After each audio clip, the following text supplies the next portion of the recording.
Did you start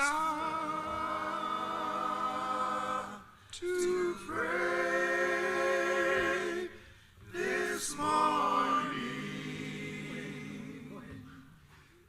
as you started on your way? Did you ask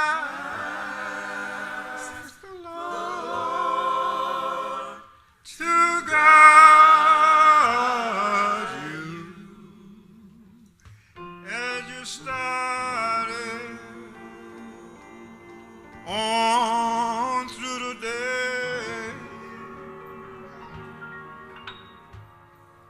Did you think to pray this morning? Did you kneel just one moment to say, give me comfort for my soul on this long wicked road? Did you just remember to pray? Did you need to pray this morning as you started on your way? Did you ask the Lord to guide you as you started on through the day? Did you think to pray this morning? Did you kneel just one moment to say, give me comfort for my soul on this old weekend road?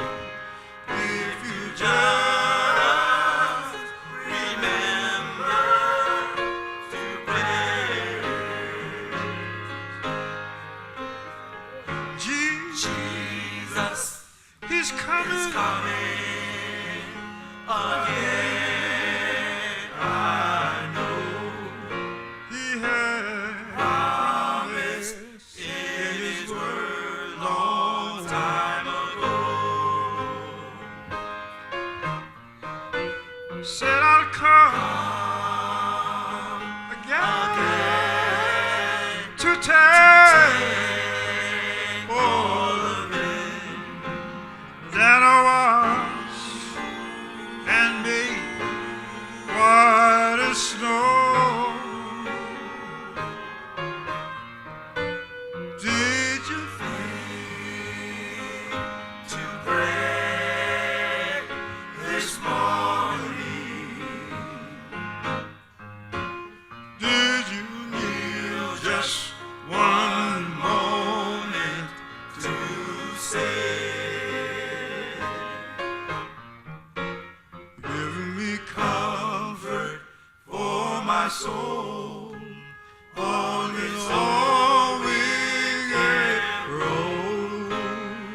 If you just remember to pray.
Father's real good pleasure that the kingdom is mine, and it's mine. Oh, mine. Oh, Lordy. Oh, Lordy. I've come to receive my blessing. Patiently waiting for the harvest. As I read Hebrews 11 and 1, that kind of faith, and it's mine. Oh, mine. Oh, Lord, I believe in Him for great things. He promised me a long time ago. I know I'm gonna get it because the Bible tells me so. Now it's the Father's real good pleasure that the kingdom is mine. Oh, it's mine, yeah. Oh, mine. Oh, Lord, yeah. Oh, Lord, I've come to receive my blessing. Patiently waiting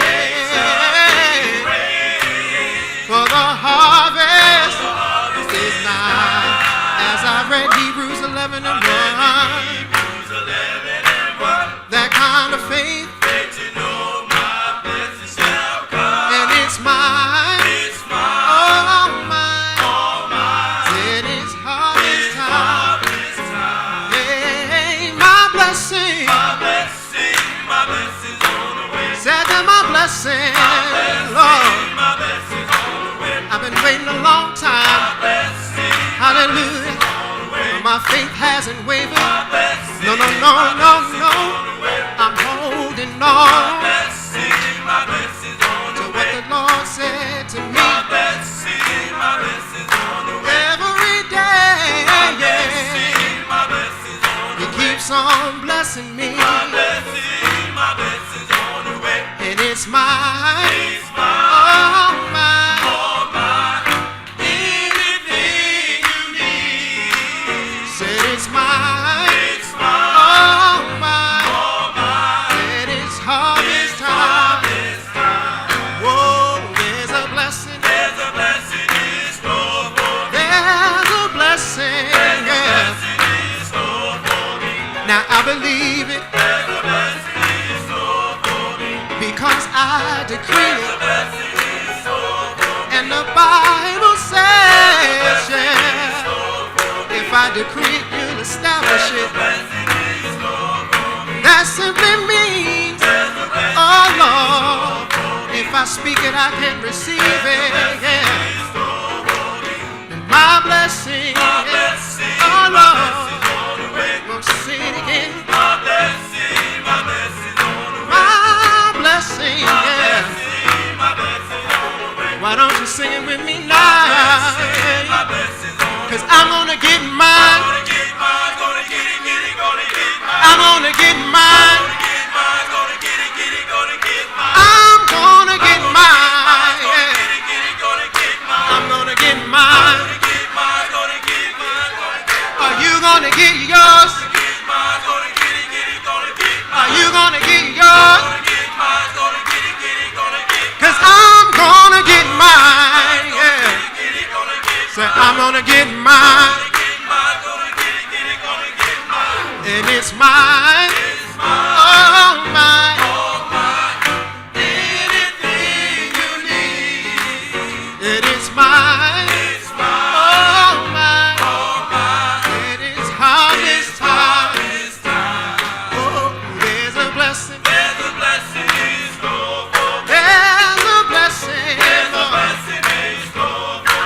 I've been waiting a long time. Hallelujah.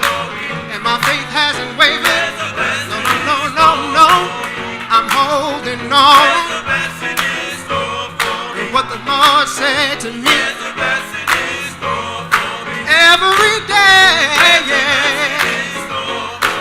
keeps on blessing me. There's a blessing in store for me. 'Cause I'm gonna get mine. Gonna get mine, gonna get it, gonna get mine. I'm gonna get mine. Gonna get mine, gonna get it, gonna get mine. I'm gonna get mine. Gonna get it, gonna get mine. I'm gonna get mine. Get mine, gonna get it, gonna get mine. And it's mine. It's mine, All mine. all mine. Anything you need. Said it's mine. It's mine, All mine. all mine. Said it's harvest harvest time.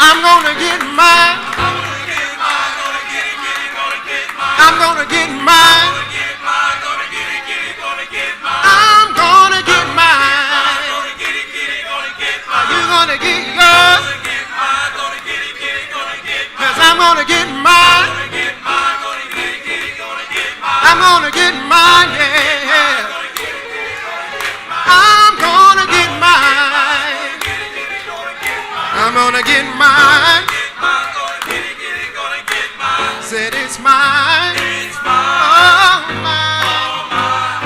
Anything you need. Said it's mine. It's mine, All mine. all mine. Said it's harvest It's time. harvest time.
anybody else, but I'm going to get mine.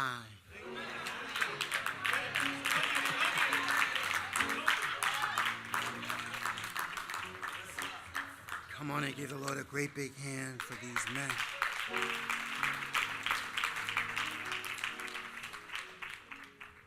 We thank God for them. They look good and they sound better. Amen.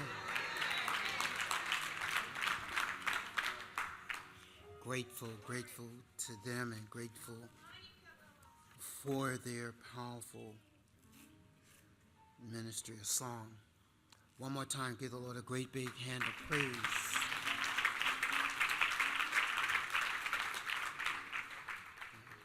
Men's choir of First Baptist Church. Beloved, there are a couple of things I need to share with you, and as I share them with you, I ask that you would please, ma'am, please, sir, take note of them and govern yourselves accordingly. First, we must do what the Bible has asked us to do. The Bible says that we are to give honor to whom honor is due. And on this day, we honor our mothers.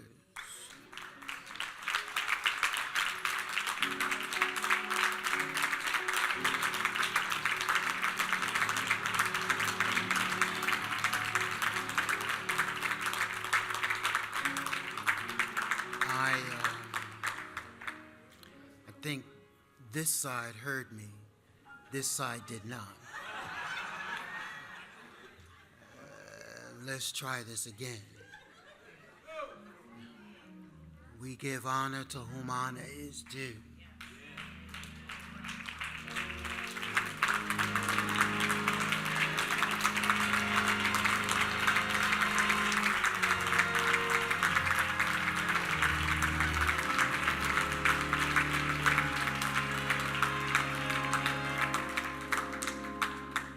Scripture says we are to honor our fathers and our mothers.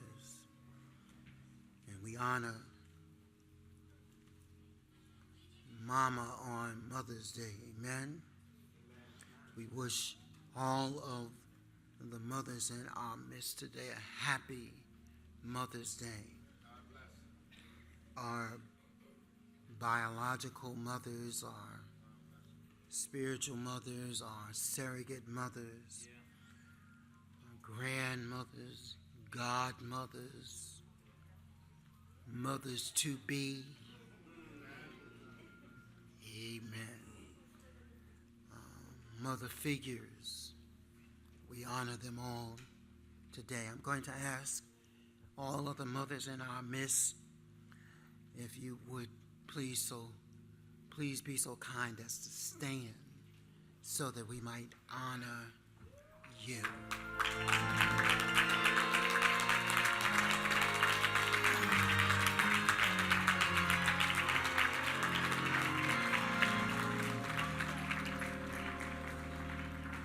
We thank God these are the hands who nurtured us, the hands who cared for us, the hands who affirmed us. In many instances, the hands who led us into the presence of God so that we might begin to get to know God for ourselves. And we also acknowledge that whereas there are some mothers that have done an awesome job, there are other mothers who have not done or not been all that God has called them to be. But how many know that that's all right? Because after all, even though Mama may have not been all that God desired for her to be, she did give us life. And so we're grateful for you, no matter how great or no matter how small your contribution to our lives may have been. We honor you today. Just bear with me one more time, First Baptist Church. Come on and give God praise for our mothers.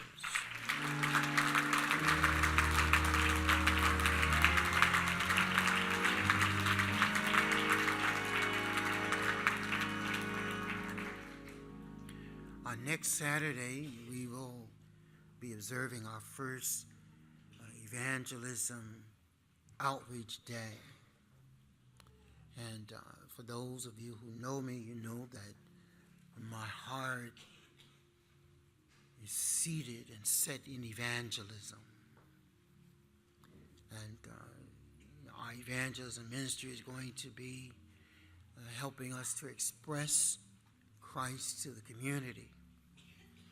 And the information is in our bulletin, and I ask that all disciples would make every effort to come and be a part of what our evangelism ministry is leading us to do on Saturday, May the 19th, 10 to 4, as we make Jesus' last command our first priority. Amen? On next Sunday is Pentecost Sunday. And on next Sunday, first Sunday in Pentecost Sunday, our sisters and brothers from the First Church Congregational of Fairfield will be with us. They will be worshiping. We will be worshiping jointly on next Sunday. Pastor David Smollett will be preaching, and his church will be here, just like on World Communion Sunday, how we went to them. They are coming to us. They're coming to us in full force and in good numbers. And we are to be prepared to receive them on next Sunday, Pentecost Sunday, our joint worship experience with the ministry that we call Two Houses But One Home, where we are working to strengthen the racial relationship between us and our sisters and brothers in the community. And so I ask again, as I always do whenever we have persons who come to us, it doesn't look good to have persons come to our house and we're not here. And so I ask that every disciple would be present on next Sunday, Pentecost Sunday, at our regular worship time, 10:30 a.m. next Sunday. And then, not this week, but next week, beginning on Wednesday, is our annual spring revival. We have a great preacher coming to us in the person of the Reverend Dr. Carl L. Washington. Comes to us from the new Mount Zion Baptist Church in Harlem, New York. He will be here. If you miss Dr. Washington, you will miss a blessing. Powerful preacher of the gospel. Has a very powerful church. The new Mount Zion Church in Harlem is a powerful congregation. And we give God thanks and we give God praise that we've been able to secure his services to serve as our revivalist on next week, the week after next. That's all I'm going to point your attention to for this morning. And as I close, as I always do, I ask that you would join with me in praying for our sick, for our shut-in, and for those persons who are in bereavement and distress. Why do I do that? Why do I keep saying that to you, First Baptist?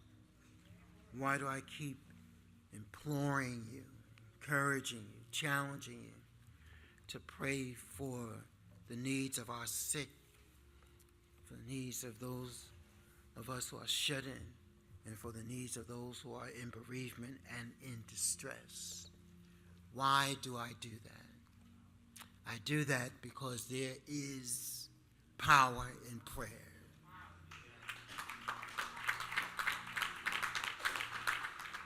How many know that prayer changes things?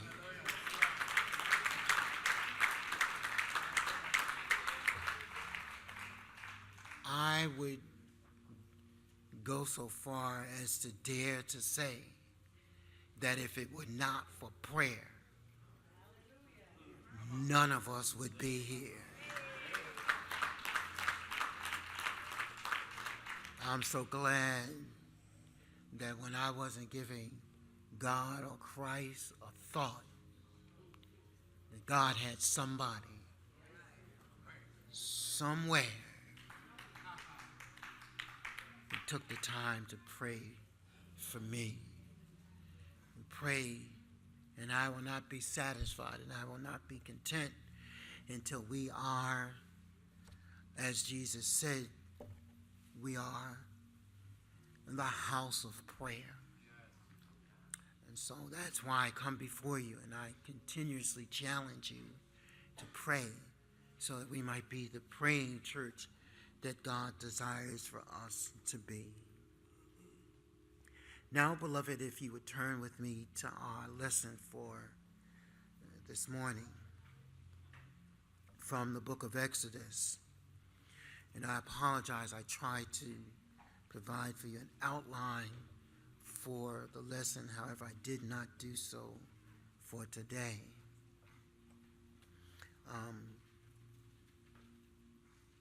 And so if you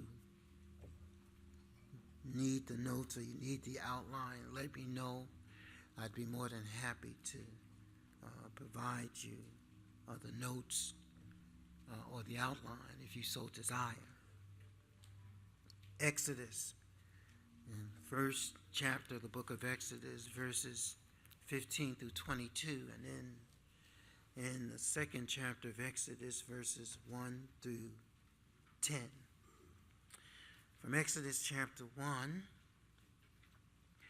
I want to point your attention for our focus for today in Exodus chapter 1 to verse 17. Exodus chapter 1, our sermonic focus is found in verse 17, where it says, the midwives, however, feared God and did not do what the king of Egypt had told them to do, but they let the boys live. That's our focus for Exodus chapter 1. And then Exodus chapter 2, again, our sermonic focus in verse number 3. Moses' mother is being spoken of here. But when she could no longer hide him, she made a papyrus basket for him and coated it with tar and pitch. Then she placed the child in it and put it among the reeds along the bank of the Nile. His sister stood at a distance to see what would happen to him.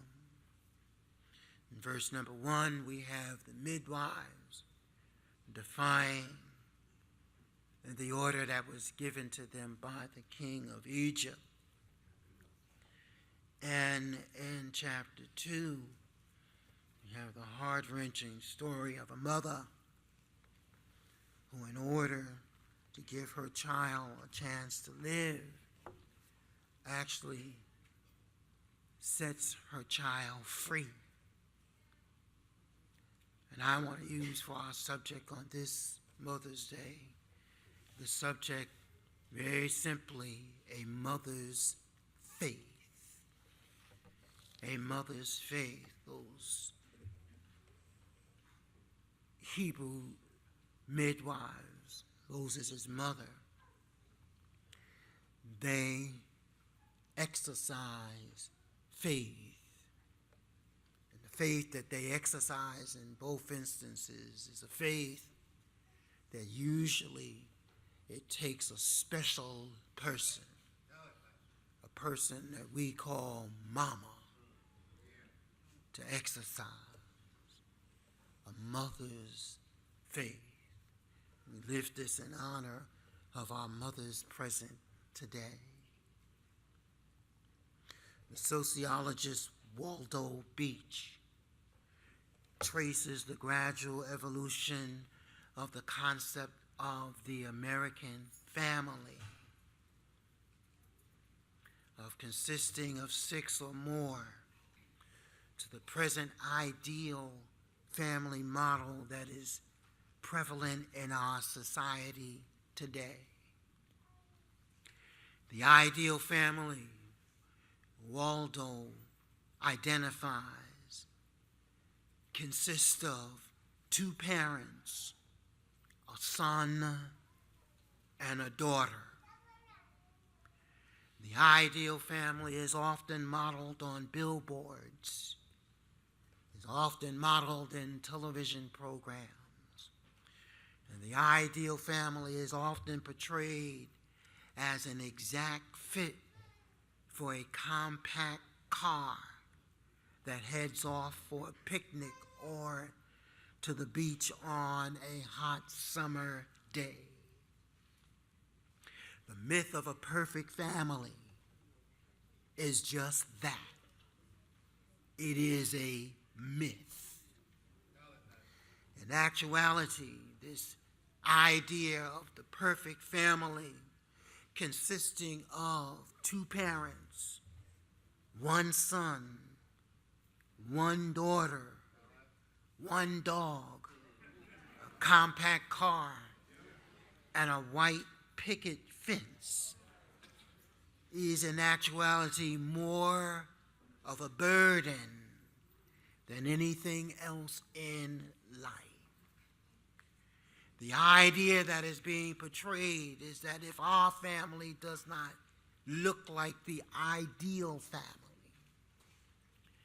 that our family is somehow lacking.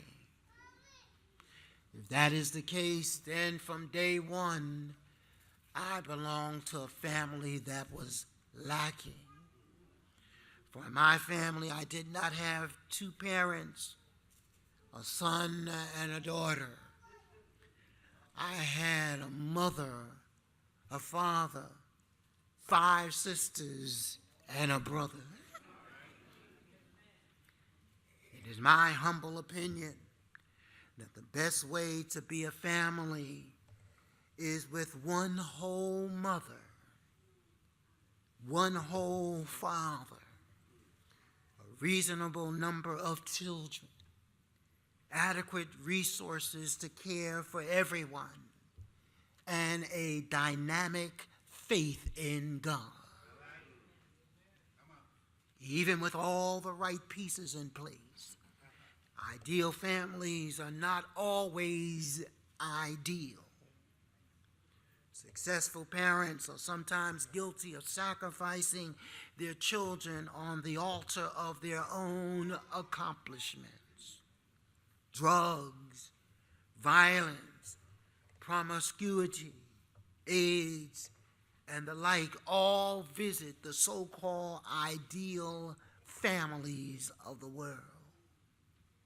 The move to quarantine children from the world by rejecting public education and retreating behind walls of social, economic, and religious segregation may cause more harm than good.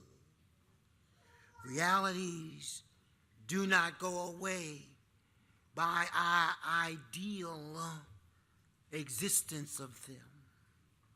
Unfortunately, the child's game of hide and seek sometimes has a way of carrying over into the adult life of those of us who are shielded from such experiences. What ends up happening is oftentimes what is hidden from us as a child is often sought out and usually found when we are adults.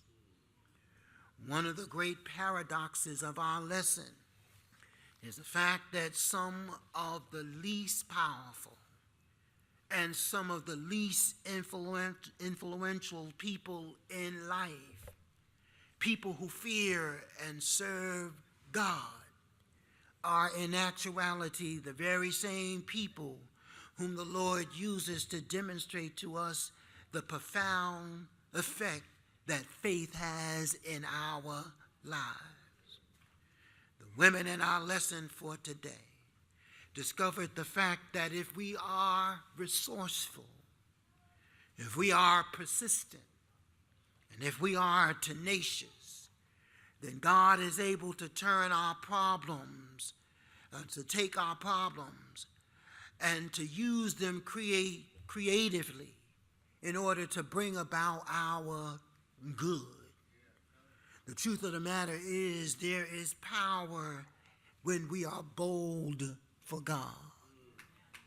There's power when we say that even though we don't fit the ideal mold, we don't fit the ideal, whatever the criteria is, that if we trust in God, that God has a way of making everything all right. The truth of the matter is some of us here this morning need to be bold for God. If we're honest with ourselves, some of us need to even be brazen for God. We need to be bodacious when it comes to our faith. We need to believe God for our miracle. We need to believe God for our deliverance. We need to believe God for our healing and for our liberation. We need to believe God for whatever else we need. And not only for what we need, but for what our children need as well. If you ask me, beloved, what is it that we need in our families today? What is it that we need in order to make our children successful? It's found right in our lesson for this morning. We need a mother who has faith in God. We have faith in God. God will work it out for us. We have faith in God. God will do that is, in every sense of the word, miraculous. But we must have faith in God. And so the question that we must ask ourselves is, how does this faith in God play out in our lives? And how does God use the mothers in our midst to exercise this kind of powerful faith? In the first place, one of the first things that we can discover from our lesson is the fact that in order for us to face the challenges of life creatively, it takes a mother who is willing to make difficult choices. Let me say that again. In order for us to face the challenges of life creatively, it takes mothers who have enough faith and who are willing to make difficult choices. In Exodus chapter 2, verse 3 of our lesson, we see the difficult decision that Moses' mother must make in order for her child Moses to have an opportunity to live. Exodus 2:3 says, but when she could hide him no longer, she got a papyrus basket for him and coated it with tar and pitch. Then she placed the child in it and put it in the reeds along the banks of the Nile River.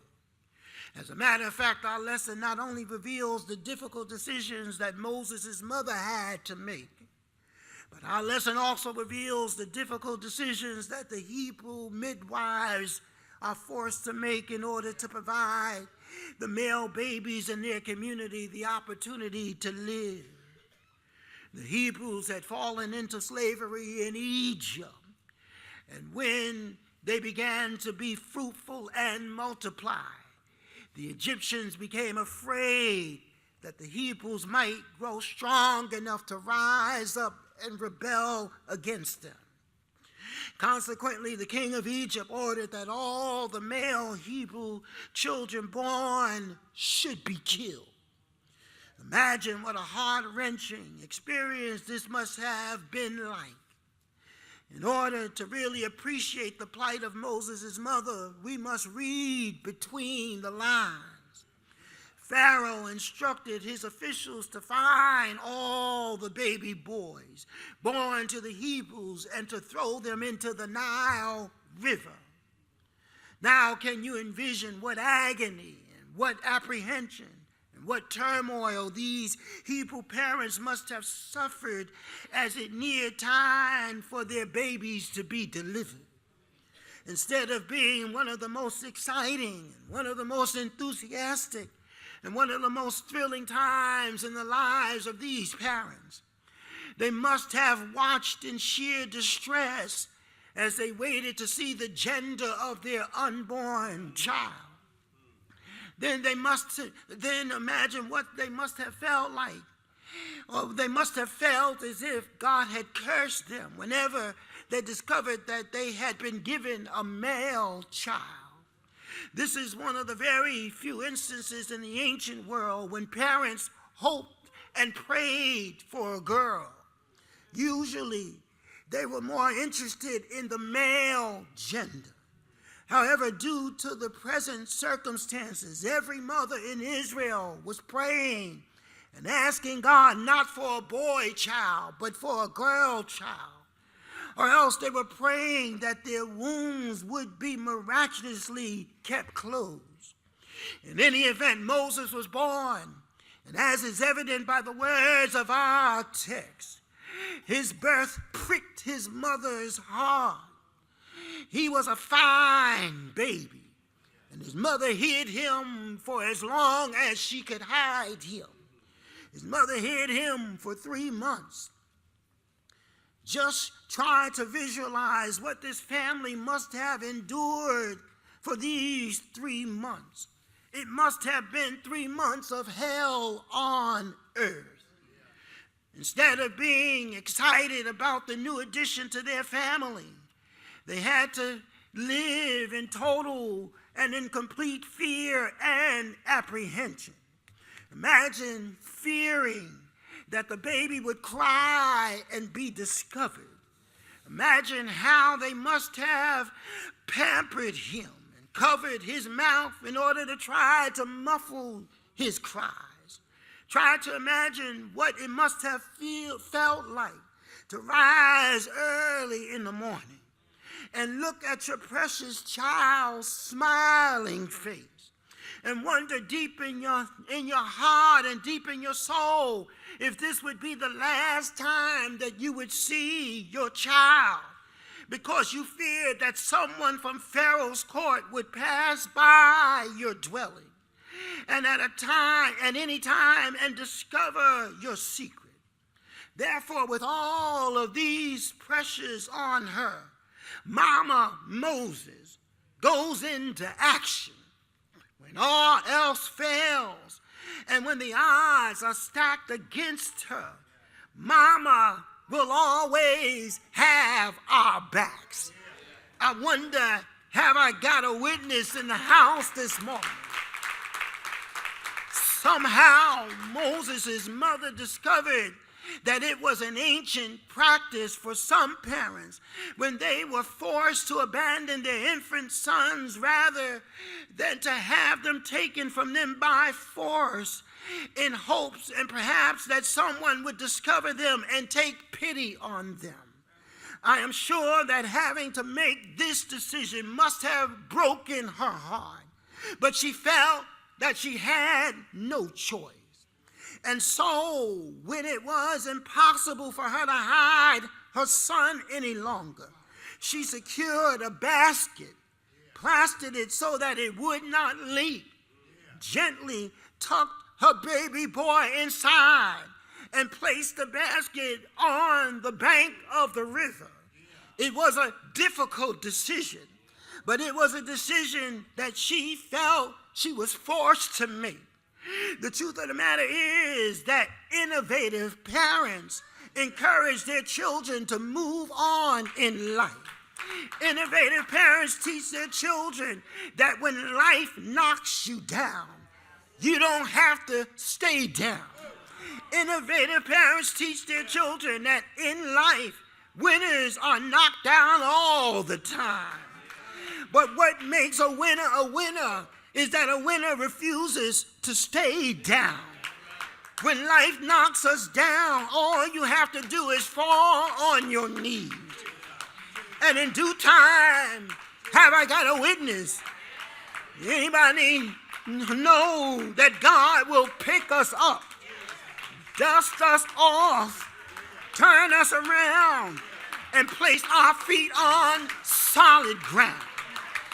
Innovative mothers encourage their children that when we try as hard as we know how to try, and even after we have tried our best, and life does not progress in the way that we think it should progress, exceptional mothers teach their children to hold on to God's unchanging hands.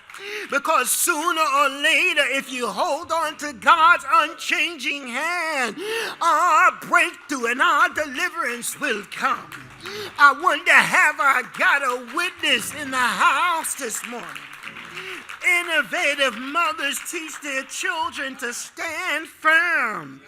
And when we are in the midst of the fire, and even in the midst of the most difficult times in our lives, times of great deprivation and times of extreme hardship in our lives, that if we stand firm, we shall see the salvation of our God. I wonder, have I got a witness in the house this morning? One of the profound qualities of having faith in God is that faith perseveres, faith holds on, and faith holds out. Faith will keep you even in the midst of the most intense struggles, strains, and stresses in life. Some of our mothers were and are exceptional examples of trusting in God in the midst of life's hardships. Living faith has an enduring quality. It cannot run dry because its foundation hard is the very life of God. I wonder, have I got a witness? This is something that Moses' mother possessed in her life. She knew that if she would stand still, that God would work it out for her. And I wonder, is there anybody here this morning who you are glad that your mother stood in your corner when the odds were against you? When it looked like you were dead, when it looked like you were done, Mama kept on praying. Mama kept on believing. Mama kept on hiding you. Mama kept on encouraging you. Have I got a witness? Mama kept on drying your tears. Mama kept on saying, they that wait on the Lord shall renew their strength. Have I got a witness? I'm so glad. I said, I'm so glad. Mama may not have had the biggest bank account, but Mama was rich in faith. Have I got a witness? Mama told me to hold on to God's unchanging hand, and God will. I said, God will work it out for you. Have I got a witness? It takes mama, it takes faithful mothers who will make difficult decisions in our lives.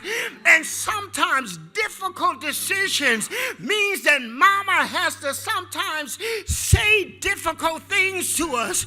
Mama sometimes has to tell us, stop acting like a fool. Stop acting like you lost your mind. Stop acting like you're just average or you're just mediocre. Mama will remind you that you are wonderfully and fearfully created in the image of God. Have I got a witness? Is there anybody that you're so glad that God gave you a mother that was full of faith? If you're glad this morning, give God some praise, give God glory, and give God thanks.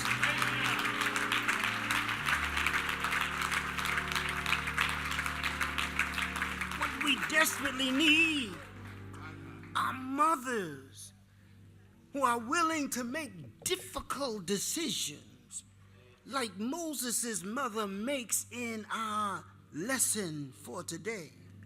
Difficult decisions are no problem for God.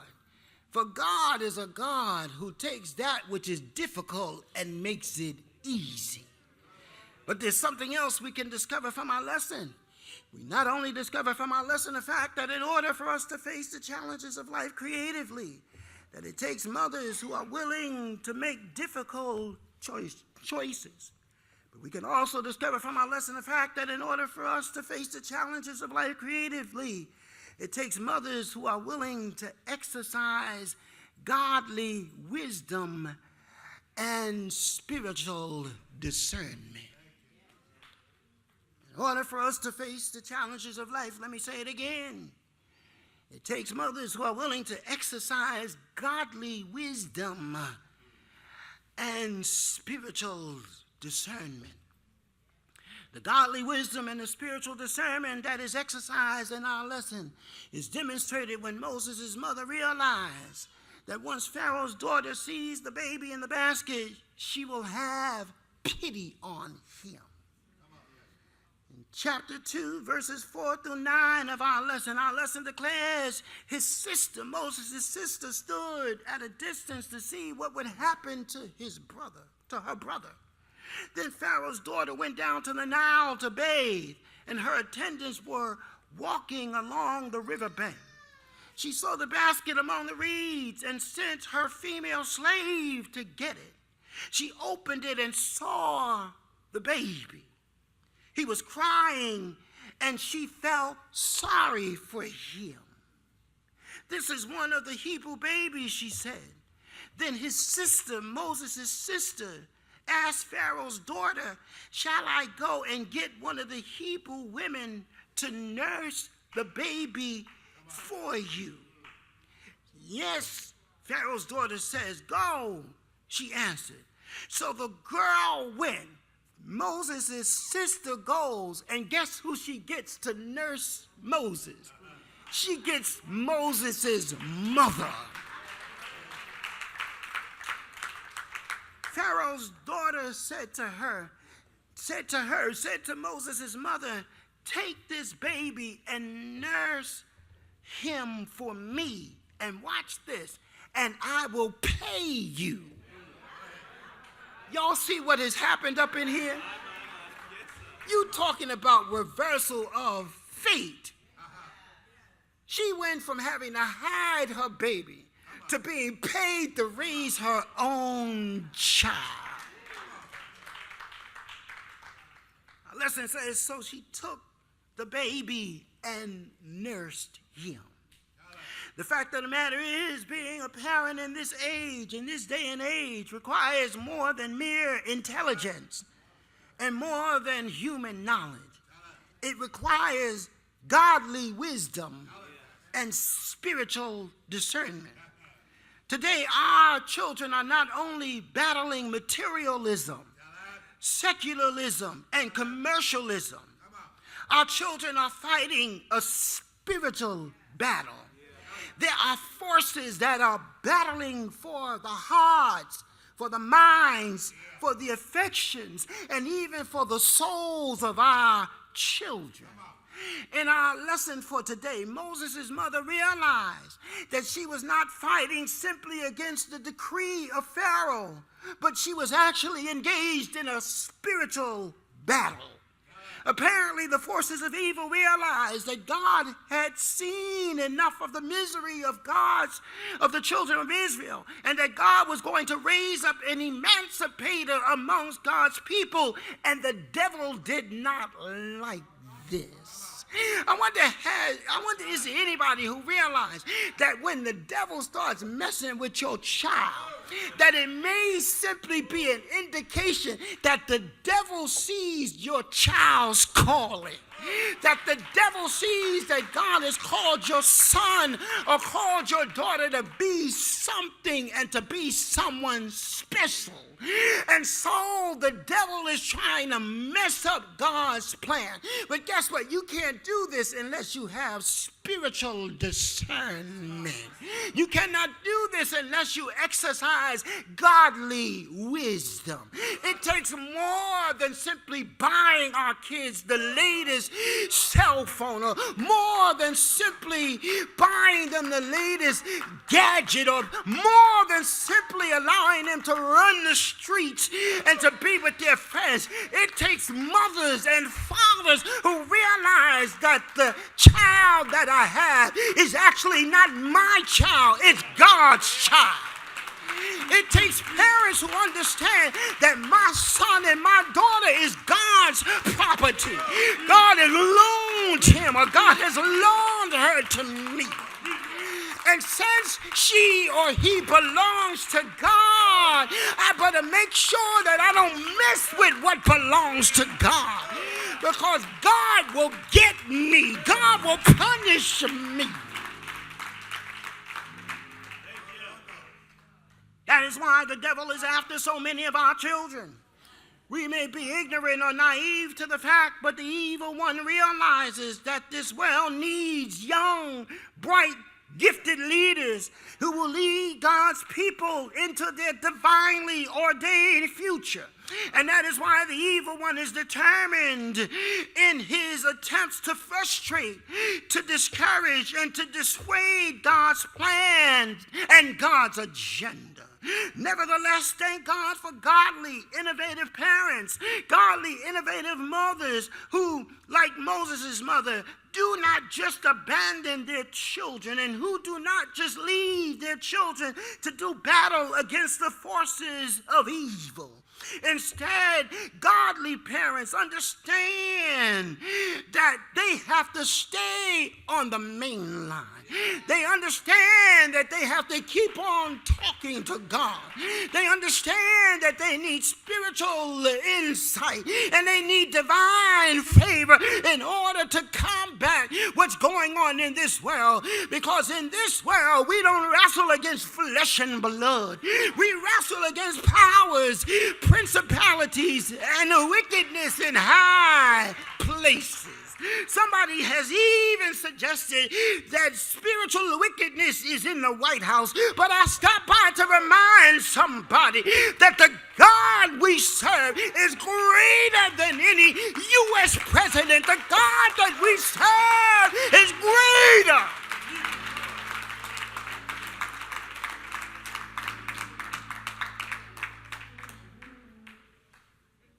Instead, what we need parents who will demonstrate that they have a certain amount of godly wisdom and spiritual discernment when they do what they do in order to preserve our children's lives.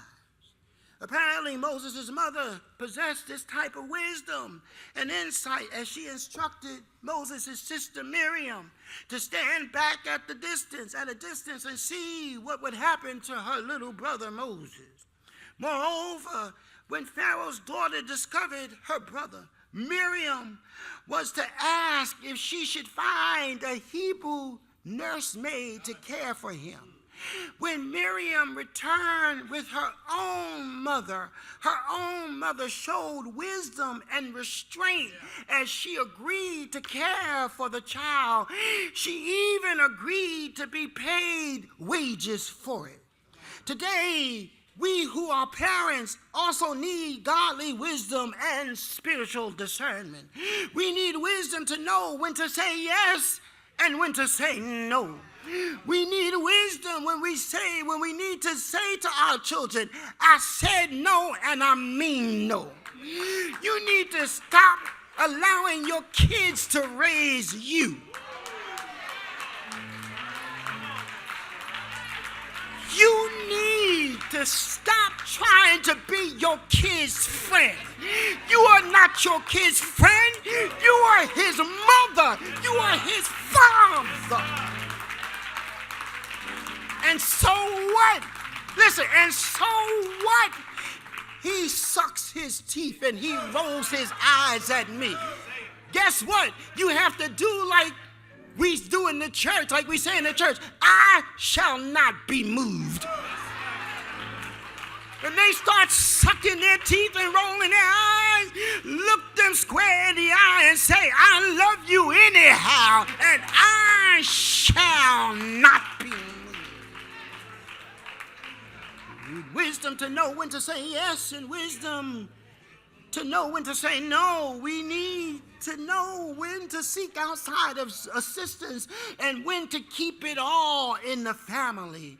We need to know when to go to school and talk to the principal, and we need to know when to wait it out and see what will happen.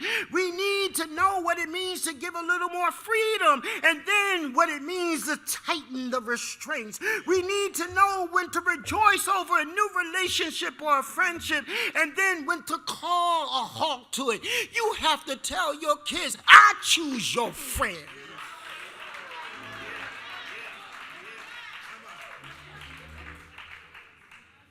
Stop letting your kids just hang out with anybody.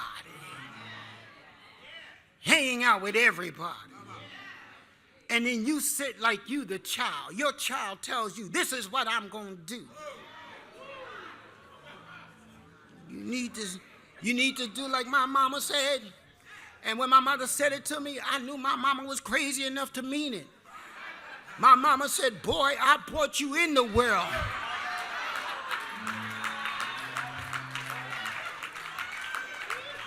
Have I got a witness?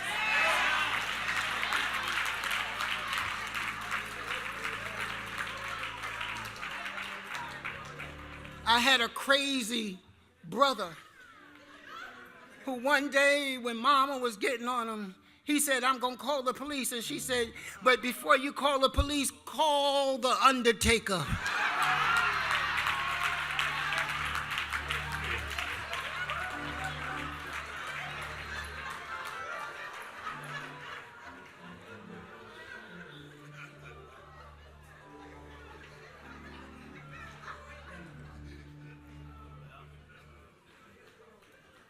Parents with faith need to know, or parents who have godly wisdom and spiritual discernment need to know when a child is really being truthful and when a child is testing our powers of observation. Parents with godly wisdom and godly discernment need to know when to buy those designer labels and when to go and get something less expensive. And to say to our sons and our daughters that there are some things that mean more than a label or a name.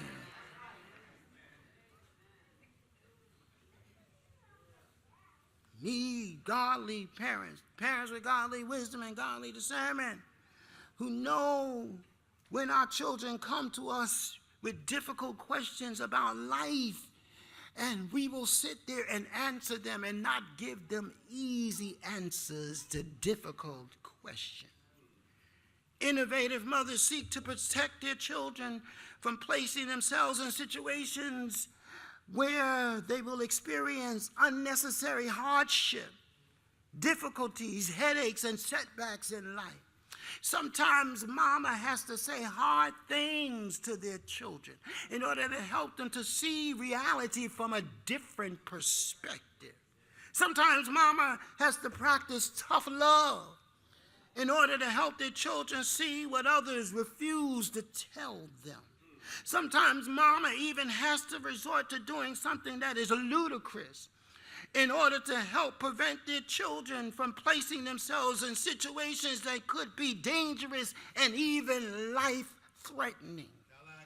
I have discovered in life that there are some things that only a mother will do for their son, or only a mother will do for their daughter. And there are some things that need to be said that only a mother can say. Moreover, these days, it takes an exceptional mother to say some of the things that some of our children need to desperately hear from our own lips. The Truth of the matter is that we need innovative mothers who are willing to tell their daughters that any female can have a child, but it takes a real woman to raise a child. We need exceptional mothers who will tell their sons that any man can make a baby, but it takes a real man to be a daddy. We need innovative mothers who will tell their children that life is not found in always having a good time. Not every day is a party day. Not every weekend is a party weekend. True life is found when we discover who we are, whose image we are created in, and that God wants to make us into somebody. It takes an innovative mother to encourage her children to graduate from one of the great universities of the world. When the only school that mama graduated from was the school of hard knocks. It takes an exceptional mother to instill in her children that it does not matter how you start out in life. What matters is how you end up. It takes an exceptional mother who says, son, you can do all things through Christ who gives you strength. I don't care how much money you don't have. You can do it because the cattle on 1,000 hills belong to your daddy who is in heaven. It takes exceptional parents to remind their children that you have been bought with a price. It takes exceptional parents to say to their children that you have been baptized by the blood of the Lamb. It takes exceptional parents to say to their children that you do not belong to yourself, that you belong to God. Lord, give us some mothers who have faith. Third and finally, we not only discover from our lesson the fact that in order for us to face the challenges of life creatively, that it takes mothers who are willing to make difficult choices. It takes mothers who are willing to exercise godly wisdom and spiritual discernment.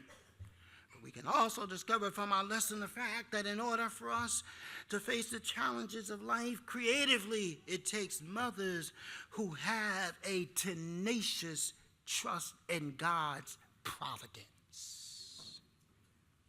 You know what it means when you have a tenacious trust in God's providence? That means that I know that come what may, God will take care of me. Having tenacious providence or having tenacious trust in God's providence is a person who understands that whatever I need, God's got. Tenacious trust in God's providence is understanding that God will make a way somehow. To trust in the providence of God simply means that we trust in the Lord, and we trust that the Lord is able to provide everything that we need in order for us to accomplish our divine purpose in life. In verse 10 of our lesson, we see the result of Moses' mother's determination to trust in the providence of God. Verse 10 of our lesson says that when the child grew old, she took him to Pharaoh's daughter, and he became her son. She named him Moses, saying that I drew him out of the water. It was providence that Moses was conceived and born. Moses was no accident. Moses was his mother's blessing. It was God's providence that when Moses' mother placed him in a basket by the Nile River, that he would be found by Pharaoh's daughter. It was providence that Moses grew up in Pharaoh's palace, where he would be educated and made ready for the great task that lay before him. It was providence that Moses later fled to the wilderness, where he encountered divinity in the form of a burning bush while he was tending his father-in-law's sheep. Moreover, it was all moreover, all of this happened because of Moses' mother. No wonder mama's name is so much power, has so much power.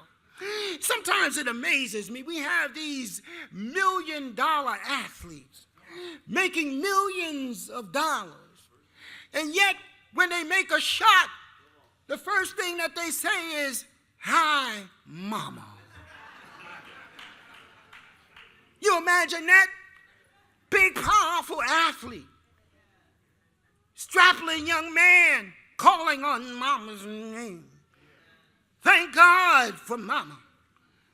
Thank God for a mother who prays for God's blessings on her children. Thank God for a mother who realizes that there is a God somewhere and that this God is for you. That when this God is for you, who can be against you? Thank God for a mother who knows that when all else fails, God's grace is sufficient. Thank God for a mother who wants to keep their children from all hurt, harm, and danger, and who prays that their child be kept from trouble and from evil.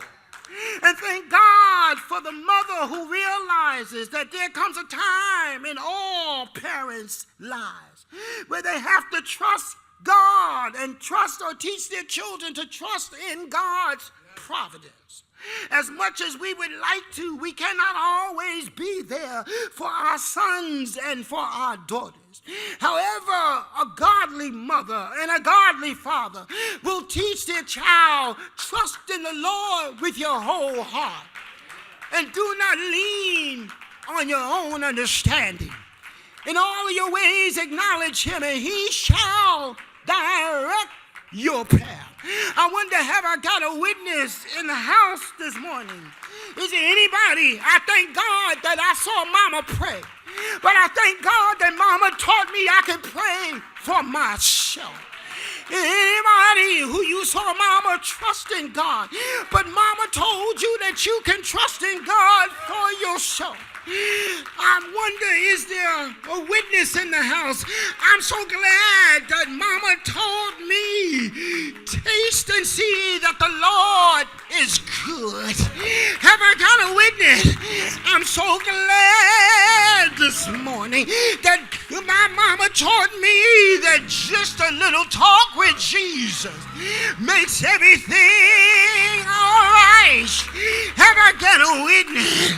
Thank God for mama who taught me that they that wait on the Lord shall renew their strength.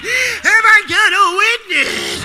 Is there anybody who's so glad that mama taught you that to lift up your head, O ye gates, and be lifted up, ye ancient doors, and the King of glory shall come in? Who is this King of glory? The Lord strong and mighty. Have I got a witness? The Lord mighty in battle. Is there anybody you're glad today that mama taught you that they that wait on the Lord shall renew their strength? They shall run and not go weary. They shall walk and not faint. And every now and again they shall mount up on wings like eagle. Is there anybody who's glad today that mama taught you that weeping endures just for a night, but if you hold on, joy will come in the morning? Have I got a witness? Is there anybody you're so glad that mama taught you? Come, let us magnify the Lord. Come, let us magnify the Lord together, and God will make a way somehow. Have I got a witness? Say here, church, is there anybody who's glad that mama taught you that when life knocks you down, my God will pick you up? Have I got a witness? Is there anybody who you're glad that mama taught told you that he walks with me and he talks with me. Have I got a witness? Say yeah, church. Say yeah. Say yeah. So glad. I'm so glad that even though mama is dead and gone, that mama put something inside of me that the world couldn't give me. You cannot buy it because it's inside of me. It's a part of who I am, and that is that I'm more than a conqueror through Jesus Christ. Have I got a witness? Say yeah. Say yeah. Say yeah. Hey, mother's faith, even against the odds, mama showed us that God will work it out for you. How many are glad that God worked it out for you?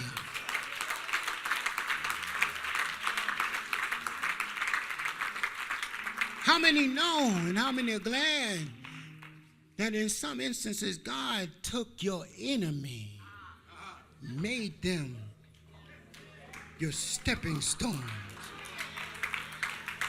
so that you could go higher and higher? Folk that did it to you, they meant it for evil. But I'm so glad that God meant it for good. Come on and give God some praise up in here.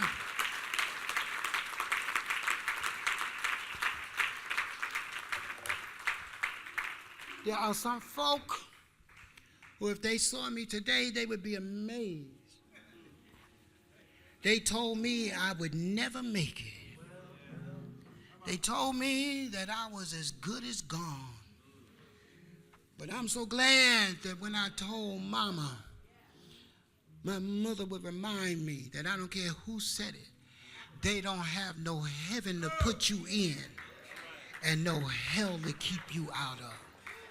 You listen to God. And if you listen to God, God will lead you to higher and higher heights in Jesus Christ. And I'm so glad that if you could resurrect some of those who tried to discourage my soul, that if they saw me, they would simply shake their head and say that if he made it, there must be a God somewhere. And you know what? They are exactly right. For it was not by might nor by power, but it was by my spirit, saith the Lord. How many are glad that God brought you not a long way, but he brought you all the way? Anybody glad that God brought you all the way? Come on and give God some praise. We're done. We're done. All who are able to stand are asked to stand. We extend